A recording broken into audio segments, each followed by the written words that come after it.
Hey, how are you? John from Dowie Farm. We're going to do an instructional on borage here. I think it's a great crop to add to your lineup. It's a good cucumber flavor, real interesting, different kind of crop to add to your offerings. Works for farmers markets, works for chefs. Really everything about it's pretty cool. I don't like it, but that's because I don't like cucumbers. If I can find it here in the grow room, I do have some going. So that's what the borage looks like when it's mature. But we're going to plant some here, and we're going to follow through the process of borage. First off, your seeds are pretty interesting. I get my seeds for borage from neseeds.com. It's one of the things I get from them. I don't get a lot from them, but I do like them. I'm very happy with their products so far. Here's the seeds from NESeed. It'll tell you the germ test amount in there, 85% on 9/2018, so September 2018. And they are a non-GMO verified. It says right there on a little stamp. And everything that I use is non-GMO. So they're an interesting little seed here, as you can see. Real small, about the size of a Sharpie marker tip, I would say. I soaked this yesterday. I try not to do that very often, but I do have some soaked here, and it does have a little bit of a root starting to form. As you can see, tiny bit of a root, the little white specks, that's a root formation.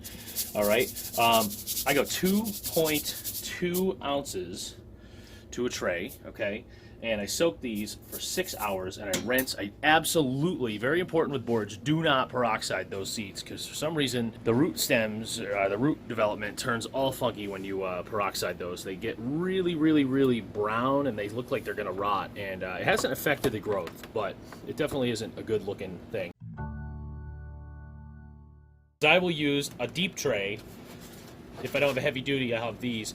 These are standard duty, not economy, not the crappy economy ones, but a standard duty flat, which is like in between the heavy duty and the economies. That's just what I use for domes. They have, you know, they're holes. So I just have two of these doubled up in there, and obviously I need to date that like anything else. Okay, and today is February 27th. There we go. All right. But anyway, with a deep tray, obviously, you're going to need more soil. So this is my standard soil blend with my perlite mix. It takes about 3.5 of these scoops to fill it. So I'm doubling my soil cost here. And the seeds are relatively pricey. So this is a little expensive to get into. That 5-pound bag of seeds is $100. So there we go. We have a full tray. Now we're going to wet this down real good. So here's the catch with borage. The other part about this crop is it is a very water intensive crop. So this thing, these things just like, they're a succulent basically, so they just suck up water. That's why I put them into a big tray with deep soil, because it'll hold more water and it'll dry out slower, hopefully. So there we go. I've now changed how I water this at planting. I water a little less, and then I also add some more water later on during germination, so ignore this part. Now this is a bottom layer plant, and they are hardy, so you don't really have to worry about them too much. And my borage seeds here, and we will spread these things. I like these little colanders that are stainless steel mesh for seeds like this to drain my soaking and let them sit. If I'm going to let them sit, after you soak these for 6 hours, absolutely don't let them germinate longer than a day. All right, then about 20. I did these about 24 hours ago. Actually, it was yesterday, 8 o'clock. I took these out of soak, and right now it is 10 o'clock, so I'm at 26 hours. So as you can see what happens. Now in the summer, this would have been a bigger issue because they would have germinated a lot faster because it would have been warmer in here. Right now it's February, and we're at about 72 degrees in the grow room, but the reality is most of your surfaces and whatnot in here are about 68. So your seeds aren't going to just pop out as quick. Get as good a spread as you can there, because you can tell that they're real hard to see. All right, you can see them there, obviously, but you know, I don't have any in that spot, but like, you know, it's kind of tough to see them, but these are really going to fill in. You're going to see this as we go. But anyway, that's your planting process. Now I'm gonna spray them real good one more time.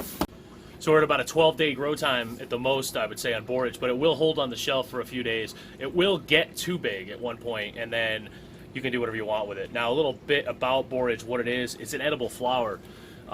So if you have the space to go ahead and put your byproduct down somewhere where it would grow into mature size little purple blue flowers, those also taste kind of cucumbery. And you'll have a whole secondary crop out of this stuff where you could just sell the edible flowers to your chefs. I'm sure they would be excited about them.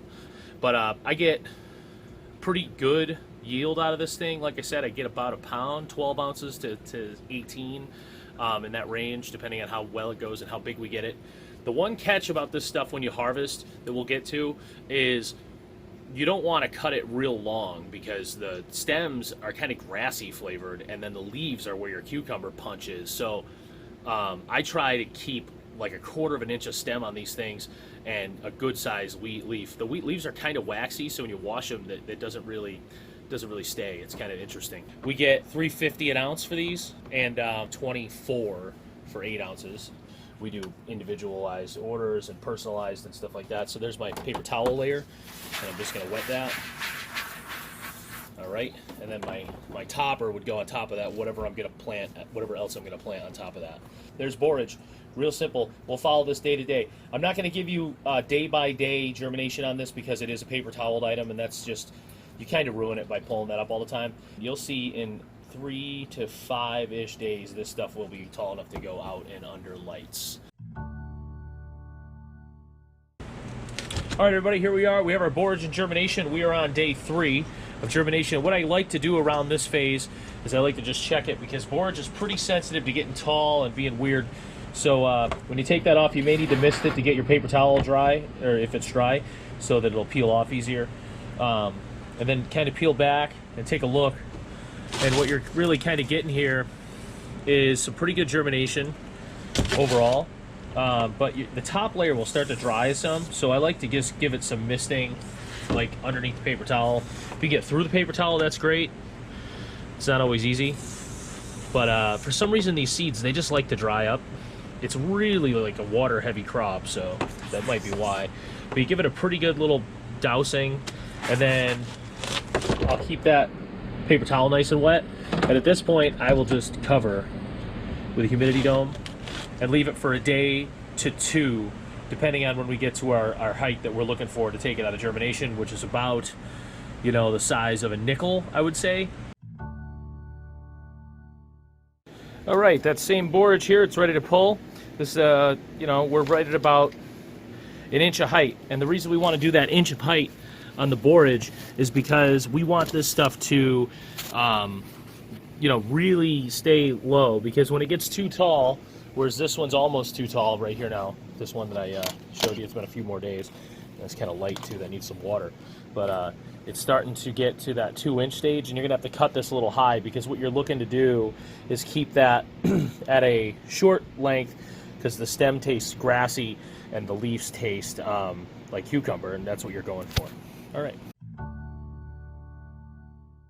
I've got some partially harvested. I've got a light in the way that came down a couple days ago. Some partially harvested borage that's ready. That now I'm going to kind of demonstrate to you here the shelf time you can hold this for. This is 12:10. This was probably ready on 12:20, 12:19. I think was the day we harvested it. Actually, that was a Friday. My Friday was 12:21. Sorry. So we cut this on 12:21. So that was at 11 days when we cut it. And then here's one that's still from the same crop, but it looks nice. And that, as you can see, in a 2-inch deep flat, 2 1/4 inch deep, so about the same height as the flat. And this stuff is a water hog, so I put this stuff in this rack, this watering table, and it goes daily. All right, so here we are with our borage ready to harvest. This is actually a little bigger than I like it to be. As you can see, it's about the size of my thumb. You know, it's a little large. We are at, for this batch, we're at day 12, and that's a little big. But anyway, so be it. It'll still be fine. It doesn't get weird or anything when it gets too big. Actually, this is you can eat this as a full-size leaf. So it does have one bad spot over here.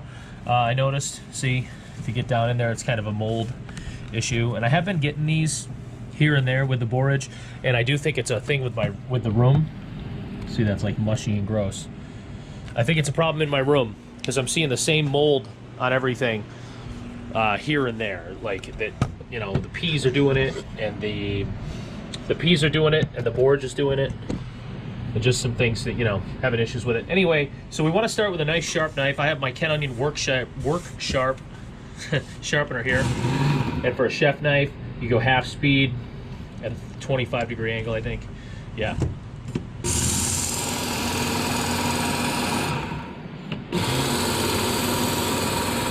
I just like to give it a pass here and there just to make sure it's nice and sharp. It's a great tool to have. It's like 125 bucks on Amazon. You really can't beat it. Anyhow, next we're gonna come over here to our borage that's ready to cut. And as you can see here, maybe from that angle, you can definitely see some white fuzzy mold down in there, which is something that the room has been having some issues with. So your borage will be susceptible to it some, but it will power through, you know.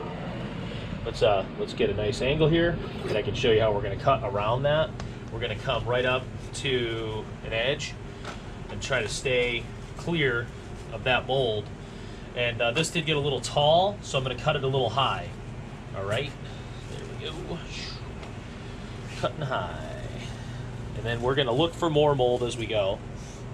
Yep, there's some. And that's seed heads getting moldy down in there. That's just gonna kind of happen. You know, just kind of is what it is. Let's give you a better angle on this side. Come with me. Sorry about spinning you around there. All right. So we're just cutting a little high. So we're getting about 1 inch total and not too much stem, because this stem is grassy and the leaf is cucumbery, as I've probably already said. I do these videos in a few different shoots, so I forget what I said. Anyhow, I'm not doing a great job of cutting here, and honestly, it's because I have a ton of this right now, and I'm probably never even going to use this or sell this. So I'm just kind of doing this really for the video's sake. I absolutely don't need it, and I would have fed it to the ducks. But here we are. So, as you can see, I cut it. We're cut. Pretty good.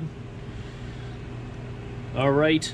Pretty thorough. I've got some stragglers. Maybe there's a ½ ounce kicking around. This stuff is pretty heavy, actually, so, you know, there might be more than that. And I got my rot spot right there, and that's it. I've got a little more mold right there that turned up as I was going. Some right there. Okay, I don't know if you can really see it in the shot. There might not be enough light. It's kind of tough with such a close-up shot. But anyway, there it is. All right. So, you just have to take my word for it. Anyway, I yielded 8 ounces, 8.4. Not thrilled with that. Usually we pull about 12 out of a borage flat. All right, so let's move it on over here to our sink, where we have our water set up. All right, and I'm going to get some salt into this water. All right, just regular table salt. And about there, that's good. I'd say about 1/4 cup or so, and I give it a nice stir.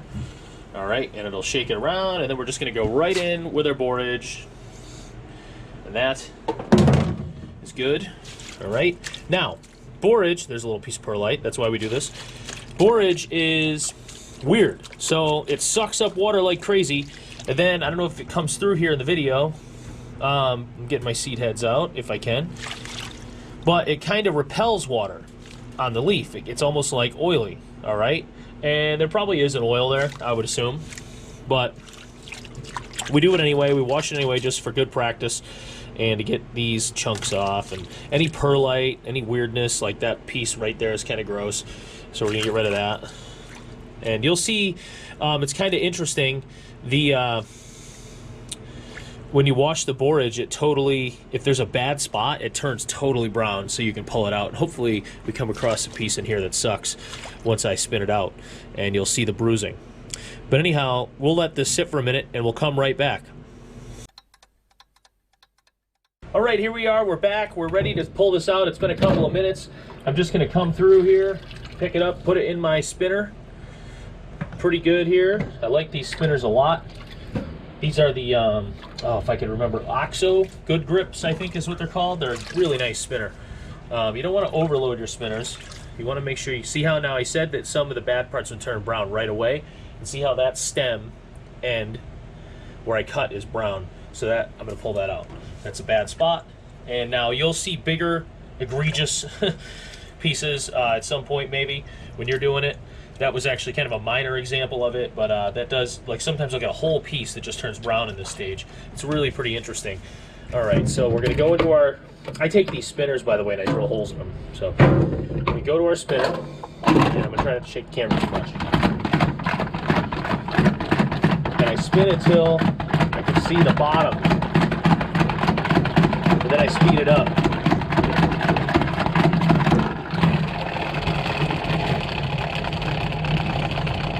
There it goes. Good stuff. And you never want to take the top off of these things without hitting the brake first. So you hit that brake. If you take the top off, stuff just flies all over the place. Now you'll get some bruising, obviously, from the spinner sometimes.